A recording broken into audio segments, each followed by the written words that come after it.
আসসালামু আলাইকুম ভিউয়ার্স, আজকে আমি আপনাদেরকে দেখাবো কিভাবে নাম্বার দিয়ে চেক করবেন অ্যাকাউন্টটি কার নামে খোলা আছে। মনে করেন আপনার একটি বিকাশ অ্যাকাউন্ট আছে, এই অ্যাকাউন্টে আপনি কার এনআইডি কার্ড দিয়ে খুলছেন বলতে পারতেছেন না, আপনি এটি খুব সহজেই জেনে নিতে পারবেন। অথবা যে কারো বিকাশ নাম্বার দিয়ে জেনে নিতে পারবেন যে এই অ্যাকাউন্টটি কার নামে করা আছে। তার জন্য আপনারা সেলফিন অ্যাপসটি ইনস্টল করবেন। ইনস্টল করার পর আপনারা এটিতে একটি অ্যাকাউন্ট খুলে নেবেন। খুলে নেওয়ার পরে লগ ইন করে আপনারা চলে যাবেন ফান্ড ট্রান্সফার অপশনে। মার্ক করে দেখিয়ে দিচ্ছি,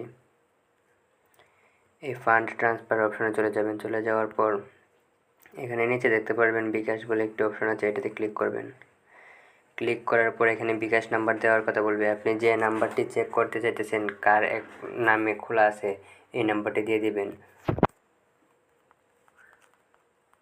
আমি আমার নাম্বারটি দিয়ে দিলাম। তারপর নেক্সটে ক্লিক করবেন। ক্লিক করার পরে যে নিচে দেখতে পারতেছেন যে এখানে অ্যাকাউন্টটি কার এনআইডি কার্ড দিয়ে খোলা আছে, এখানে নামটি দেখা যাচ্ছে। এভাবে আপনারা খুব সহজেই জেনে নিতে পারবেন যে অ্যাকাউন্টটি কার নামে খোলা আছে। ভিডিওটি ভালো লাগলে একটি লাইক করে দিবেন, কমেন্ট করে জানাবেন কেমন হয়েছে। আর আমাদের চ্যানেলে এখনও যারা নতুন, চ্যানেলটিকে সাবস্ক্রাইব করে দিবেন। ধন্যবাদ সবাইকে।